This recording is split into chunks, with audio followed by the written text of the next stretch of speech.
beautiful people, it's your girl Tay, and I'm here yet again with another update video.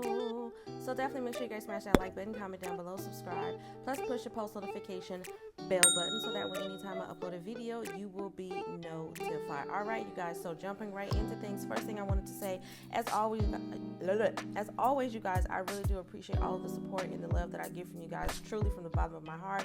You guys were giving me some good pointers in the comment section yesterday about my leg, which, by the way, I did not go to the doctor's office. Just keeping it 100%. And what ended up happening, or what's happening now, thankfully I'm not in extreme pain, except for obviously when I'm trying to walk on it or putting any pressure on it. I don't feel anything as of right now. I haven't taken any pain medication since, I want to say, last night. I had some ibuprofen, but yeah, it's kind of hard to explain, you guys, but I am feeling a little bit better today. So let's jump right into the news. So the first thing that I found, which I'm pretty sure you guys have already heard about, but I'm going to go through it anyway. So I found this article literally yesterday. It popped up on my radar saying households will be receiving temporary assistance to needy families, otherwise known as TANF, receive additional $1,000 for pandemic emergency payments. Okay, it says, and this is in Jackson, Mississippi. It says this week 136 low-income Mississippi households received a one-time payment of $1,000 in emergency financial assistance under the Pandemic Emergency Assistance Fund. So y'all let me know, did you receive it already? You haven't received it already. It says this was administered by the Mississippi Department of Human Services. This second round of emergency assistance funding includes families that qualify for temporary assistance to needy families from December of last year through February 7th of this year. The first round of PEAF payments issued in December of last year helped over 1,500 Mississippi families. As Mississippi workforce emerges from the pandemic, MDHS, also known as the Mississippi Department of Human Services, is encouraging low-income families to qualify for TANF and the TANF work program through their MDHS county office, said Human Services Director Robert Bob. For short, Anderson. We know that many families are still struggling to meet their basic needs and regain meaningful employment. MDHS's TANF program can assist with financial assistance and job training today for many of Mississippi's underemployed or unemployed. Okay, to be eligible for this financial payment, individuals must be a resident of Mississippi and active TANF recipients. TANF is a monthly cash assistance program for low-income families with children under the age of 18. It says TANF is also benefits are available for children and their needy caretaker relatives who do not have enough income or resources to meet their everyday needs by state program standards. Okay, so let me know if y'all received it. I'm actually pretty glad that you guys got it. It says if a recipient receives a notice of PEAF eligibility but does not receive their payment via their Way to Go card, the recipient is asked to call their local county office. Okay, to apply, just go on the website and fill out the information. Okay, so like I said, I'm pretty sure you guys are already aware of this, especially if you've already received the payment. But I just thought that I would share it because it did pop up on my radar. I don't know why it popped up late. That stuff usually comes up really quick for me because I kind of set it to, populate those types of articles for me. So I'm not exactly sure why it didn't show up. But moving on, let's get into a little bit of what's going on with the IRS. Literally, this just popped up today, the 30th. The IRS said it has unclaimed tax refunds of almost $1.5 billion, and the tax agency is urging people to act before April 18th to claim any money that's due to them. Okay, the unclaimed refunds stem from about 1.5 million taxpayers who didn't file a tax return in 2018, the agency said. Because there's a 3-year period to claim the refunds,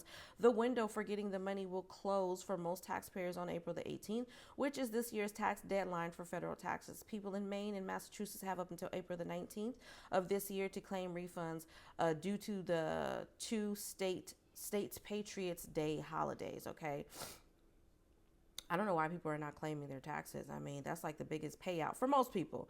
I'm not going to sit here and say that everybody benefits from that. And I know that I've gotten some I don't want to say back talk, but I've gotten some negative comments down below in the comment section for people who don't have children.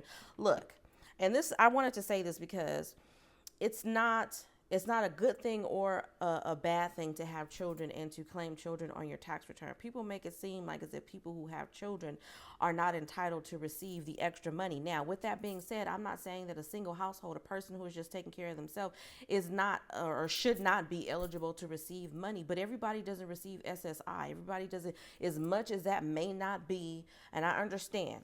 Let me just say that I understand that even with SSI, it's still, you guys are living on a fixed income. I get it. I understand that it's not a lot of money, but realistically, let's just put things into perspective here. If you are a mom, father, grandma, auntie, uncle, it doesn't matter. If you are a person that is taking care of a child or a relative, that could be an adult, okay, dependent who is unable to take care of themselves. If you are the sole provider for yourself and other people, realistically, because you're taking care of yourself and other people, you are going to need more money. That's just the way that it is, okay? I don't think that that is the government's way of trying to single out anybody. And I say that because I'm not going to lie, I've gotten pretty upset at the fact that a lot of you guys who don't have children or who are older and your children are maybe grown and you don't have the means to claim them anymore are bitter about it or talking about it negatively, like as if it's not realistic for a person who has a household of four. A household of three obviously needs more than a person who's in a household of one.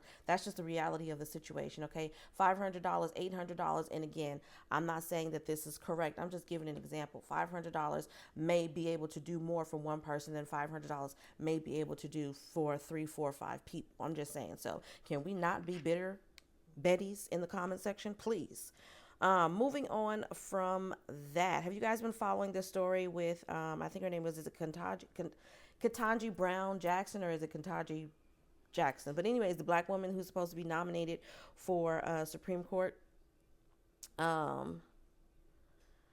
Have you guys been following that story? I know some people have been coming at her negatively. I know there was one gentleman when I was watching it, is an African American man who actually broke down in tears talking about the very sensitive yet impactful moment of her being in that seat, okay, being acknowledged for her hard work in the community and the fact that even though her parents were not accepted in the United States of America, she has not allowed that to taint her feelings for the USA. Okay, so I'm just wondering if you guys are paying attention. But this thing I did want to bring to you guys, let's talk a little bit about Black reparations,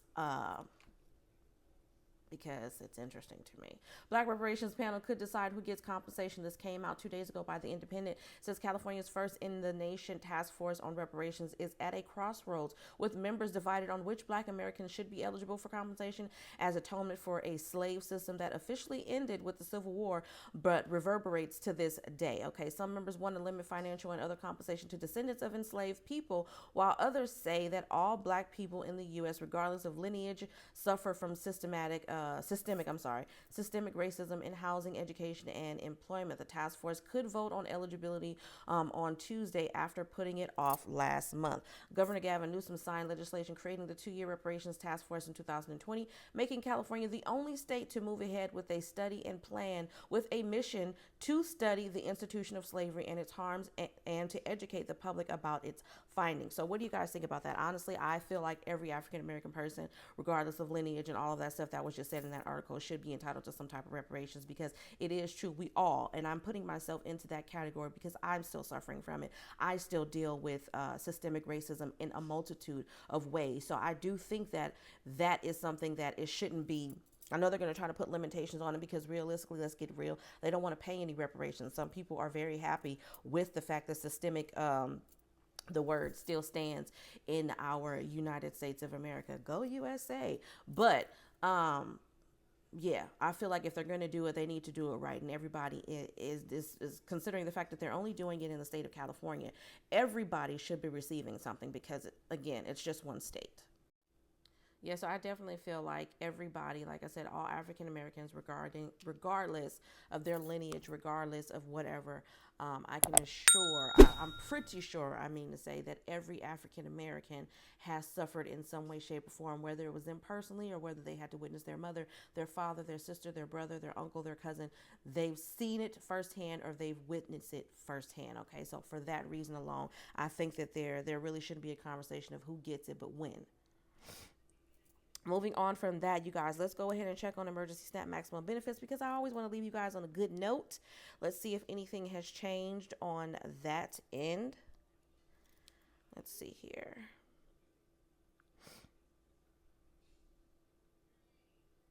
Okay. I am refreshing. It's not look. Oh, I see DC on here, you guys. I do see DC as being a new state. Okay, so we are going to go down the list for emergency SNAP maximum benefits. I got my document here, so I'm going to read off what I have and then just fill in the blanks. So for Alabama, we have April the 30th. DC, like I said, is new, so we are going to take a look at that and see what your payout date is. Okay, so for DC, it says it's going to be in accordance with your regular issuance schedule. So for DC, regular issuance schedule. Illinois, we have April the 21st through the 29th. Then we have Maine at April the 8th. Then we have Michigan at April the 16th through the 25th. Then we have New Jersey, the April the 1st through the 5th. Then we have North Carolina, April the 22nd through the 30th, and then a final run on May 1st. Then we have Oregon, April the 11th, 28th, and then May 2nd for a final run. Then we have Rhode Island at April the 3rd, South Carolina at April the 1st through the 19th for currently approved households, and then from the 1st through the 29th for new cases. Then we have Virginia at April the 16th, Washington at April the 2nd through the 20th, West Virginia at April the 5th, and then a final run on May the 10th. Then we have Wisconsin at April the 23rd, and then a final run June the 11th, and then Wyoming at April the 2nd through the 5th, most likely based off of the first name of your, based off of the first initial of your last name. Yeah, that's what I was trying to say. And then really quickly, I'm going to take a look at pandemic EBT. I just want to see if anything else has been added to the list, which I don't see anything. I don't see any additional states that are being added for pandemic EBT for this current school year, you guys. That is absolutely all that I have for you guys in today's video. Again, I want to say I appreciate you guys. I appreciate all of the get well wishes and all of that. I am taking it easy, I promise you. The last 2 days, I have literally put my children to work. I've had them washing dishes, all the stuff that they should be doing on a regular basis, but I've kind of spoiled them, and I'm just kind of like used to doing everything and running everything in my house. So, my nose is itching again, if you guys haven't noticed, and I have no idea why. I've been doing good, and then all of a sudden. So, anyways, back to the point, you guys. If you've made it to the end of this video, I wanted to keep this thing going. Make sure to drop a red heart down below, just so that I know that you watched this all the way to the end. As always, you guys, if you haven't smashed that like button already, don't forget to smash it, because it really does help to let YouTube know that you like what I'm doing and you want me to stick around. And on that note, you guys, I'm going to say, remember to live, love, and elevate, and I will definitely see you guys in my next video. Peace, y'all. Bye.